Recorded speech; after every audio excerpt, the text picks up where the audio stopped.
Amém, amados? A palavra do Senhor diz em 1 Tessalonicenses, no capítulo 5, no verso 19. Diz assim: não apagueis o Espírito Santo de Deus. Fala para o seu irmão, fala para ele: não apague o Espírito Santo na sua vida. Aleluia. Isaías 63, versículo 10 diz assim: contudo, eles foram rebeldes e entristeceram o seu Santo Espírito. Efésios capítulo 4, versículo 30 diz: e não entristeçais o Espírito Santo de Deus, no qual fostes selados para o dia da redenção. Aleluia. Eu quero ministrar ao seu coração algo que Deus tem falado comigo nesses dias, sobre o Espírito Santo de Deus. Como nós dependemos dele, como nós necessitamos dele. E eu tenho visto, amados, que muitos têm padecido, que muitos têm enfrentado situações desnecessárias, por não darem a verdadeira importância que o Espírito Santo de Deus tem na nossa vida.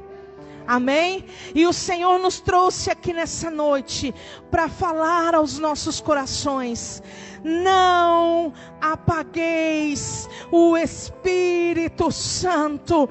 Não apagueis o Espírito Santo. Saia daqui com esta palavra: não apagueis o Espírito Santo. Aleluia.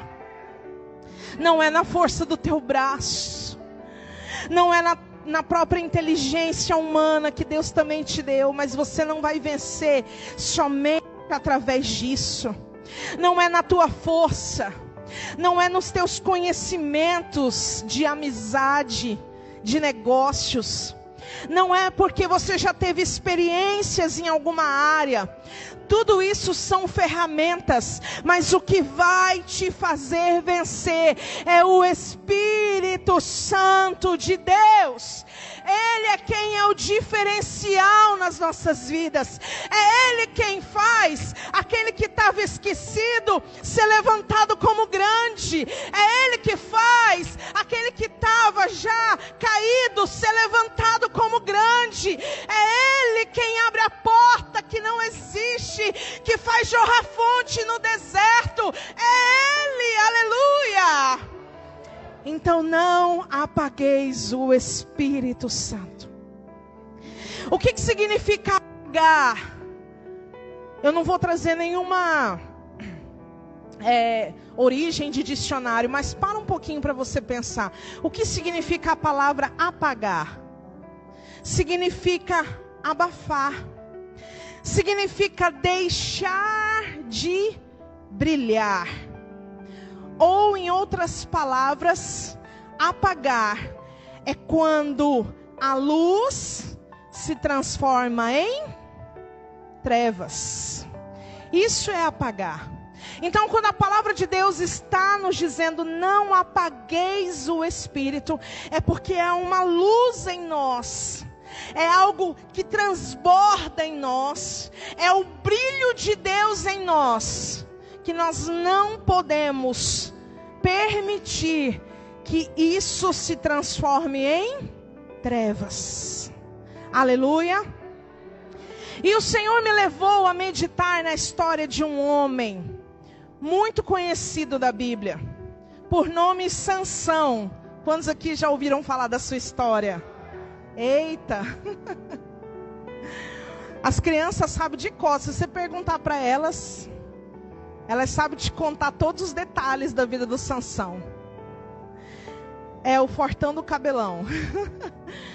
E o Senhor me levou a meditar na vida dele. Por quê? Porque Sansão era alguém que tinha tudo para dar certo. Sansão era alguém que tinha tudo para dar certo. A começar pelo nome dele. O significado do nome Sansão é aquele que brilha como o sol. Você conhece algo que pode brilhar mais do que o sol? Então ele tinha tudo para ser alguém top das galáxias. Ele tinha tudo para ser o cara.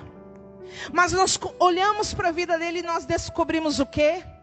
Que infelizmente ele apagou o Espírito Santo de Deus na sua vida. Diga assim comigo: misericórdia. Vamos conhecer então um pouquinho da história dele? Abra a palavra do Senhor no livro de Juízes, capítulo 13, nós vamos ler alguns versículos. Amém? Juízes, capítulo 13. A partir do versículo 1, a palavra de Deus vai dizer: os filhos de Israel tornaram a fazer o que era mal aos olhos do Senhor. E por isso o Senhor os entregou nas mãos dos filisteus por 40 anos. Versículo 2: havia um homem de Zorá, da tribo de Dan, cujo nome era Manoá, cuja mulher era estéril e não tinha filhos. O anjo do Senhor apareceu a esta mulher e lhe disse: és estéril, e nunca destes à luz, mas conceberás e terás um filho. Agora, guarda-te, não bebas vinho, nem bebida forte, nem comas coisa imunda, porque conceberás e darás à luz um filho. Sobre a cabeça dele não passará navalha, porque o menino será nazireu, consagrado a Deus desde o ventre da sua mãe, e começará a livrar Israel das mãos dos filisteus. Então a mulher entrou e disse ao seu marido, um homem de Deus, cujo semblante era como de um anjo de Deus, extremamente impressionante, veio a mim. Não lhe perguntei de onde era, e ele não me disse o seu nome. Contudo me disse: tu conceberás e darás à luz um filho. Agora, pois, não bebas vinho nem bebida forte, e não comas coisa imunda, porque o menino será nazireu, consagrado a Deus, desde o ventre da sua mãe até o dia da sua morte. Aleluia, glória a Deus. Então veja, Sansão, ele está vindo com um propósito, ele está vindo ao mundo com um propósito. Aleluia. E qual era esse propósito? Começar a livrar o povo de Deus das mãos dos inimigos. Amém? A mãe dele era estéril, mas o Senhor escolhe as coisas que não são para confundir aquelas que são. Aleluia. E o Senhor vai e promete para ela: olha, você vai ter um filho, mas espera aí, que esse filho não é qualquer filho. É um filho que desde o seu ventre, ele será consagrado a Deus. Aleluia. Então, quando nós ouvimos a palavra nazireu, essa palavra significa isso: consagrado ao Senhor, separado para Deus.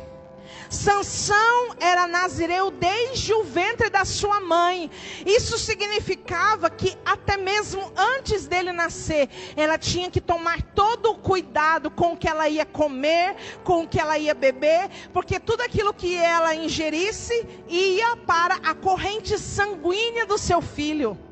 Olha como nós percebemos um zelo da parte de Deus com alguém que será nazireu. Aleluia. E a palavra de Deus está dizendo que esse nazireu, ele seria alguém que teria que viver uma vida totalmente diferenciada das outras pessoas. E o que ia testificar que aquele era um nazireu, que as pessoas iam olhar para ele e iriam identificar que ele era nazireu, era o fato dele não cortar o seu cabelo. Na sua cabeça não passará navalha. Mas era só isso? Não. Ele não podia comer nenhuma comida impura. O que era isso? Os judeus têm uma lista de muitas comidas que eram consideradas impuras. Por exemplo, a carne de porco, algumas aves, o camarão. Misericórdia, gente, eu viver sem camarão não dou conta não, Jesus. Ainda bem que Jesus já veio. Aleluia.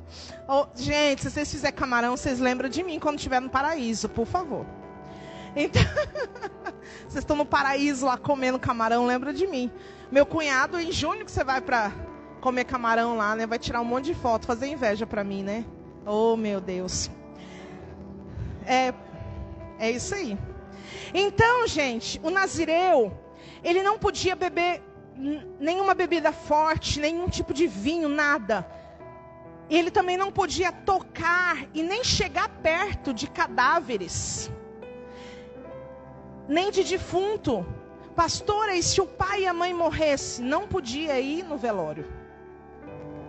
Sabia disso? Porque eles não poderiam ter contato. Eles eram alguém tão separado, tão consagrado, que até mesmo isso deveria ser observado. Amém, amados?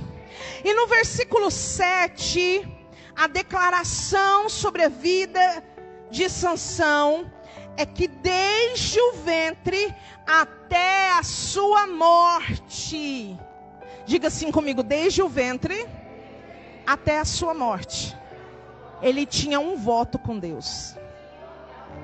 Aleluia. Pastora, o que significa voto? Eu não tenho tempo aqui de explicar sobre isso, mas eu vou te dar uma dica. Você vai lá no YouTube, no canal da igreja, e aí você procura lá uma palavra. Como que é o nome da palavra, amor? O poder e a importância do voto. Aí você assiste lá, aí depois você volta aqui nessa palavra e assiste tudo de novo. Amém? Aí você vai linkar uma coisa com a outra e tudo vai fazer sentido para você. Amém? Mas o fato é, amados, que ele tinha um voto firmado com o Senhor até a sua morte. E aí quando a mulher que era estéril chega para o marido e fala: meu bem, você não sabe o que aconteceu. Eu recebi a visita de um homem que parecia um anjo. Eu não tive coragem nem de perguntar quem ele era, de onde ele era, mas ele me disse que eu vou ter um filho. Esse filho vai ser alguém consagrado ao Senhor, né? E ela ficou toda feliz. Aí no versículo 8 diz que Manoá entrou no quarto e fez uma oração.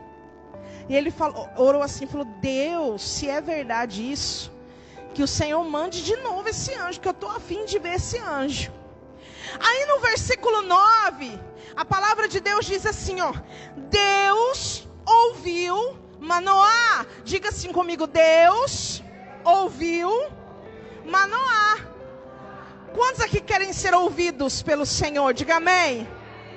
Glória a Deus.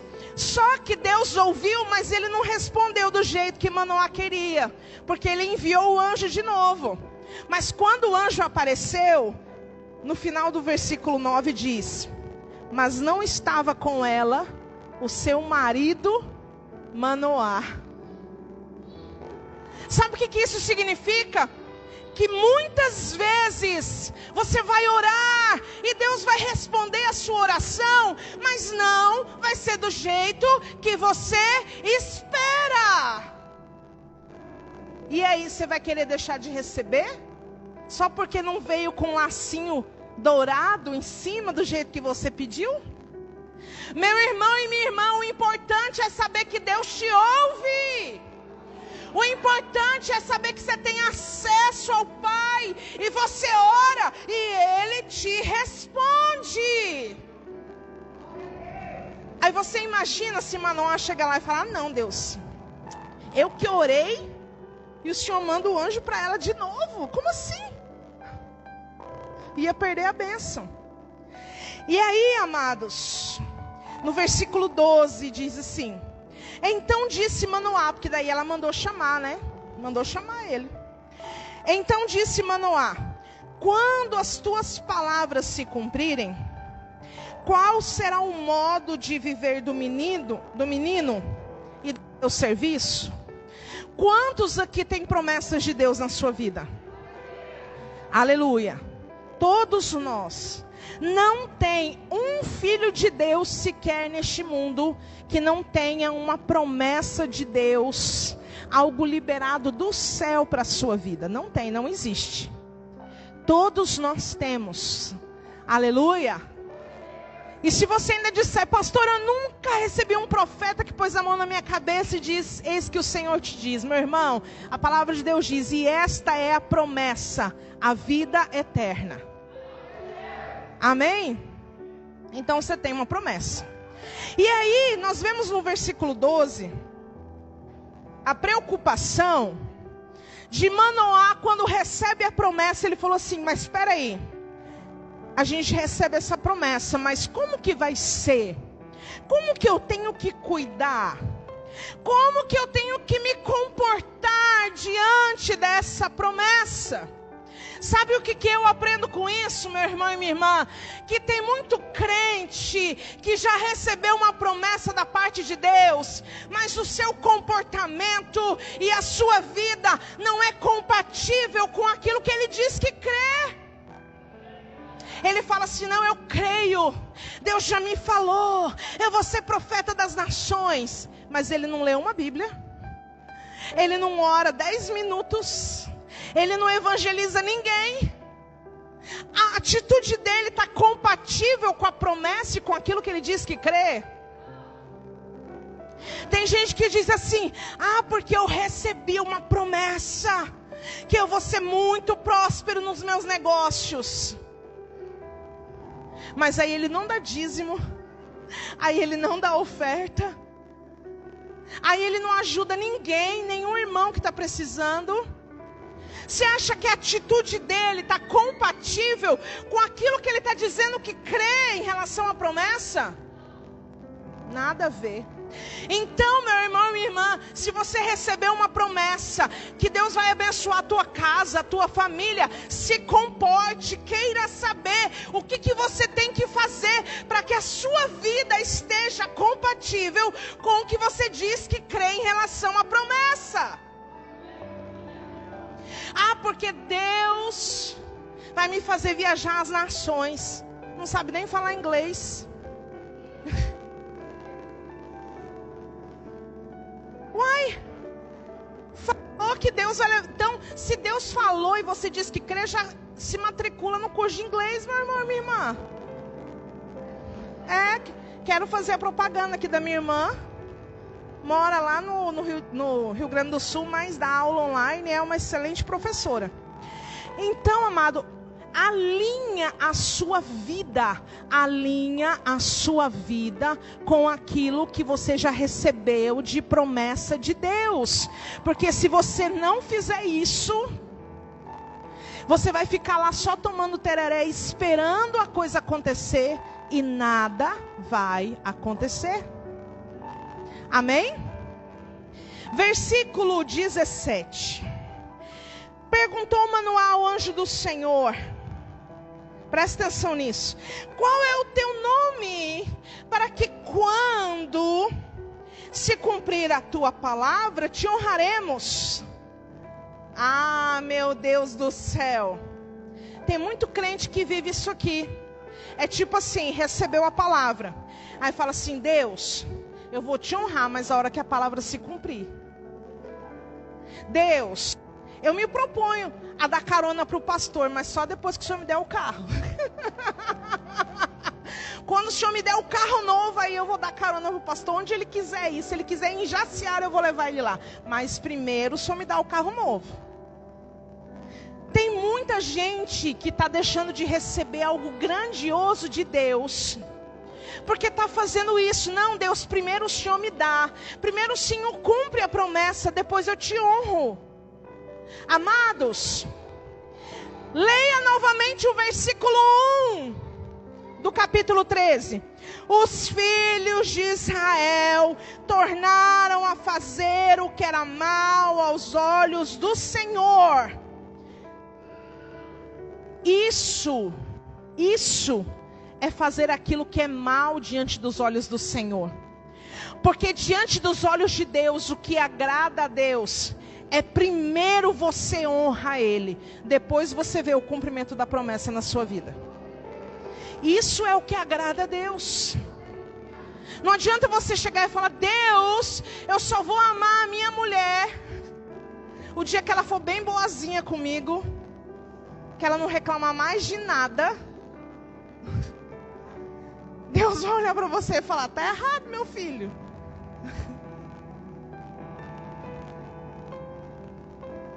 Isso. Romanos 10, 36. Então tem muita gente pecando nisso. Por quê? Porque está esperando primeiro algo acontecer para depois começar a honrar. E no reino de Deus é diferente. Primeiro você honra, depois você vê o cumprimento da promessa. Amém? Quantos recebem essa palavra sobre a sua vida? Aí, olha aqui o versículo 18, gente. Respondeu ele: por que perguntas o meu nome? O povo estava tão distante de Deus que já não sabia nem mais o que era e como era o nome do Senhor. E o próprio Senhor vai dizer: ele, ou seja, o meu nome, é maravilhoso. O que significa essa palavra? É indescritível. Não existe nada, não existe nenhuma palavra que possa definir quem eu sou. Porque eu sou o que sou. Um Deus maravilhoso.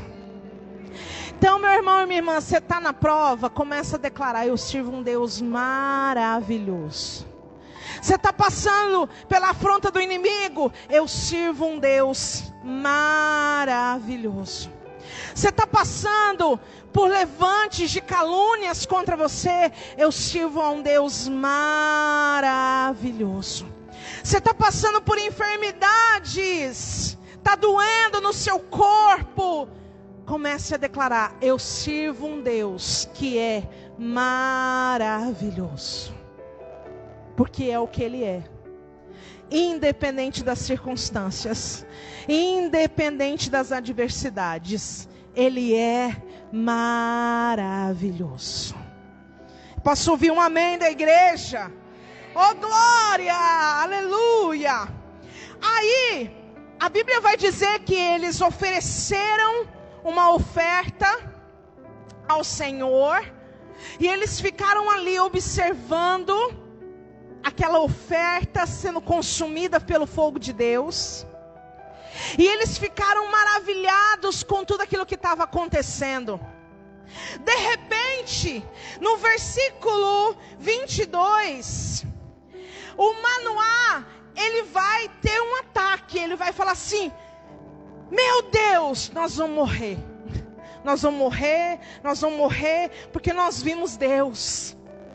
Sabe aquelas pessoas que começam a dar um monte de coisa certa na sua vida, ela fica com medo? Ai, meu Deus, tem alguma coisa errada. Jesus, esse trem não está certo não, porque eu só vivo na prova. Aí a hora que o trem dá uma melhoradinha, eu falei: eu vou morrer, não é possível.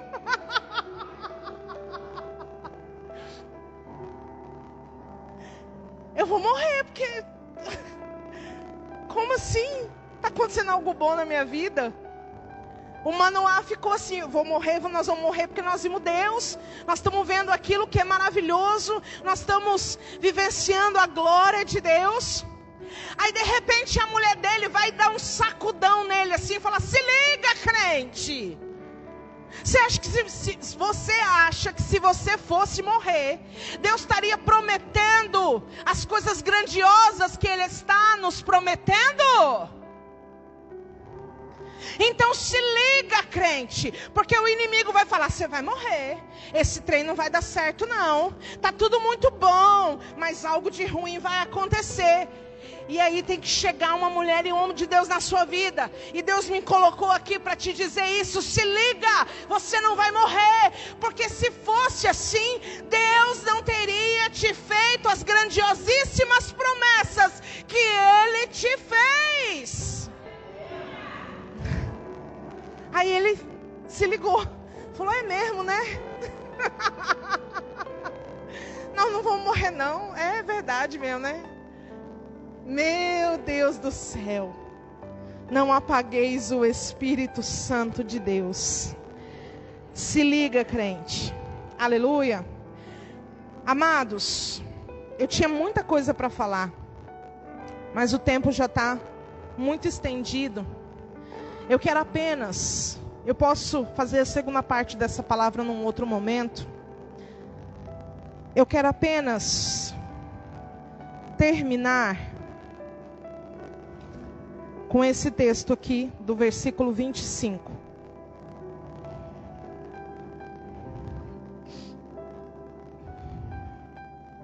Versículo 24. A mulher deu à luz a um filho, pôs o nome do menino Sansão. O menino cresceu, o Senhor o abençoou, e o Espírito do Senhor começou a agir nele, em Maané-Dan, entre Zorar e Estacol. Nós sabemos que no Antigo Testamento não havia muitas manifestações do Espírito Santo de Deus sobre a humanidade de forma direta. E Sansão é um dos poucos homens do Antigo Testamento onde a palavra declara e afirma que o Espírito de Deus agia nele. Olha, imagina o quanto isso era grandioso. Mas, a partir do capítulo 14, começa a decadência de Sansão. E o Espírito começa a ser apagado da sua vida. Porque ele tinha nascido com uma missão de livrar o povo dos filisteus. Mas no versículo 14 vai dizer que ele viu uma mulher filisteia e ele se apaixona por ela. E ele começa a fazer birrinha para os seus pais. Ele começa a dizer: pai, mãe, vai buscar essa mulher para eu casar com ela. Aí a mãe fala assim: meu filho, mas não tem nenhuma mulher no meio do nosso povo que você possa casar. Mãe, é essa mulher que vai me fazer feliz. Ele começou a se apaixonar pelo próprio inimigo dele.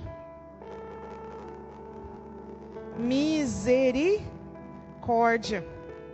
Aí, o pai e a mãe cedem para ele e falam: tá bom, menino, para de teimosia, nós vamos lá te buscar essa mulher. Aí eles descem para essa cidade chamada Tímina.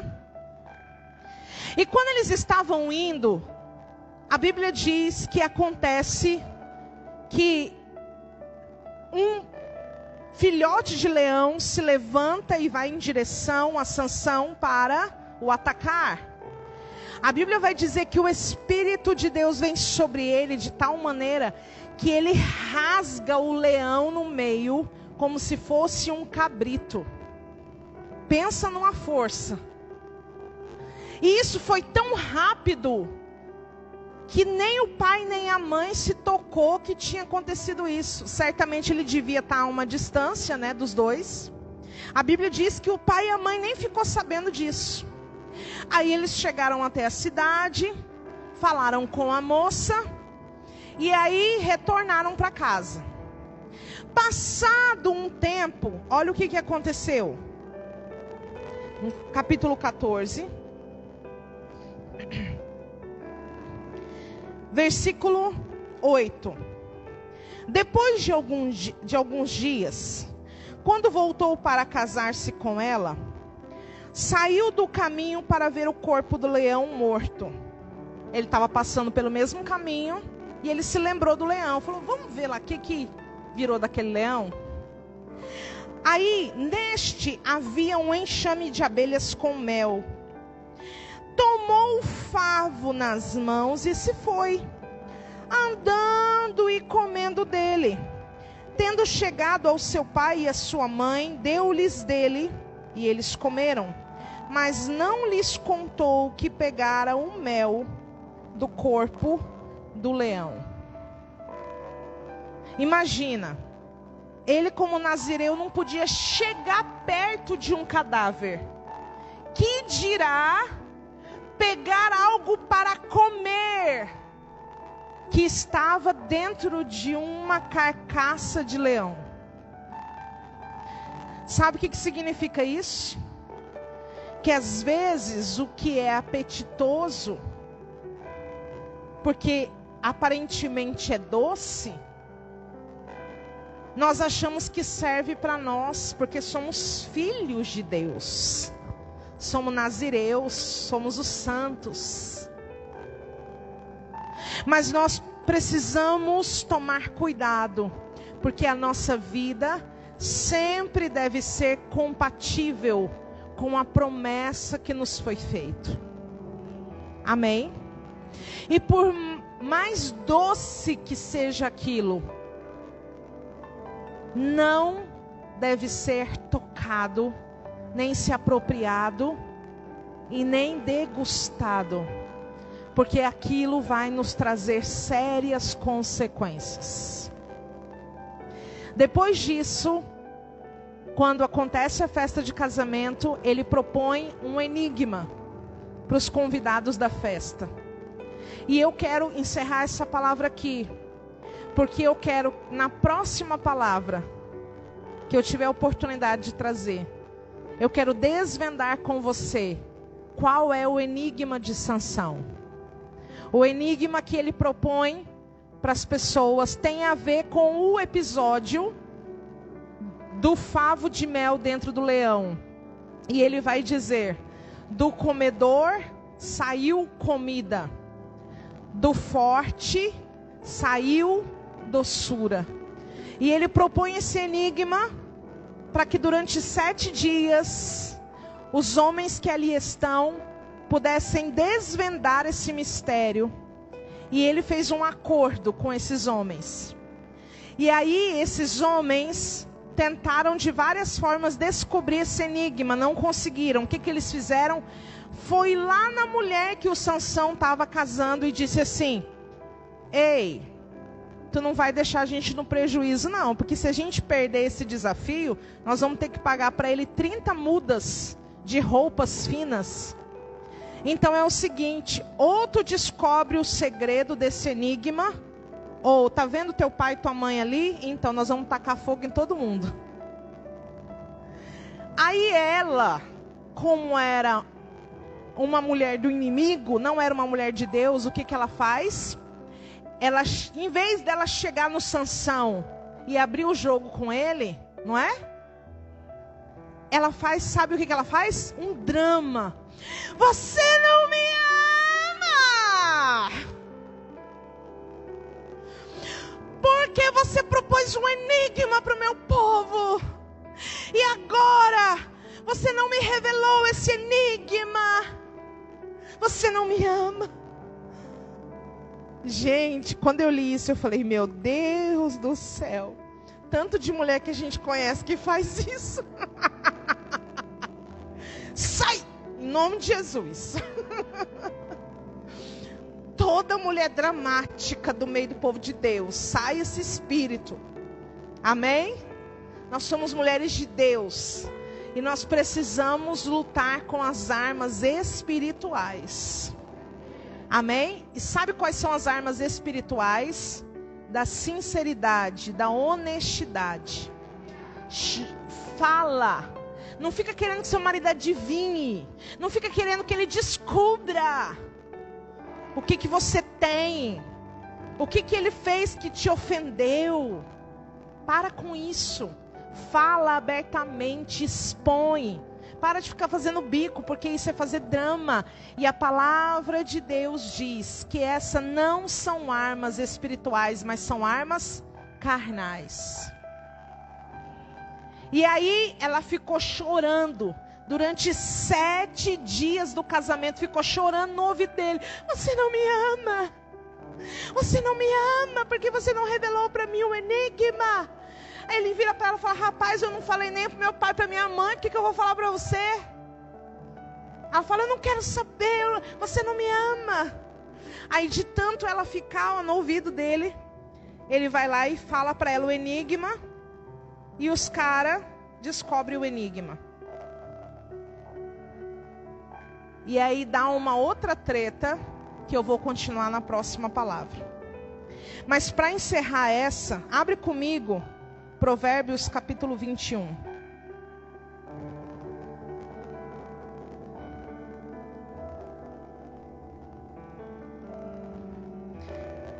eu creio que tem um recado de Deus aqui para as mulheres. Estamos no mês das mulheres.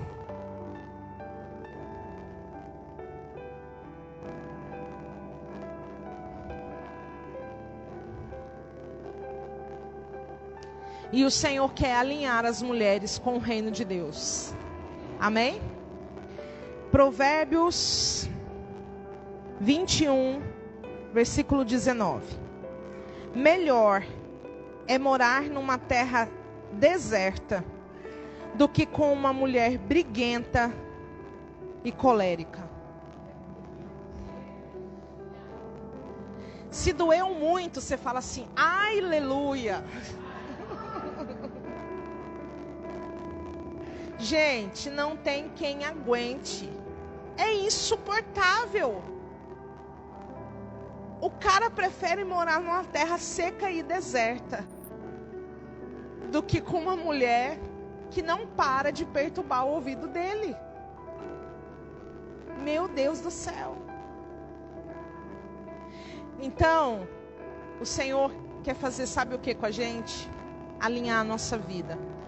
E para isso acontecer, nós precisamos do Espírito Santo. Porque sem Ele a gente não dá conta. Sem Ele a gente quer reclamar mesmo. Sem Ele a gente quer murmurar mesmo. Sem Ele a gente quer desistir mesmo. Nós precisamos do Espírito Santo. E a palavra de Deus para essa igreja nessa noite é: não apagueis o Espírito Santo. Amém? Vamos orar, glória a Deus. Aleluia, fecha os teus olhos. Pai, em nome de Jesus. Meu Deus, nós, com a nossa mente humana, nós não conseguimos dimensionar a importância do Espírito Santo. Mas tudo que nós te pedimos nessa noite é: Pai, vem sobre nós com teu Espírito. Nós precisamos dele. Não podemos caminhar sem ele. Não podemos tomar decisões sem ele. Não podemos continuar sendo fiel ao nosso cônjuge sem ele. Não conseguimos, Senhor, permanecermos na igreja sem ele. Ó Espírito Santo, enche as nossas vidas de Ti, Senhor. Porque nós não queremos apagar o Teu Espírito, ó Deus. Nós não queremos fazer as coisas pelo nosso impulso, porque nós achamos que é certo, porque nós achamos que temos que tomar uma atitude. Ó Espírito Santo de Deus, clamamos, vem sobre nós, coloca a mão sobre o teu coração. Espírito Santo, vem sobre o teu povo nessa noite. Não deixa ninguém sair daqui sem receber uma nova porção do teu Espírito. Em nome de Jesus, ó Pai, sopra o teu Espírito sobre nós.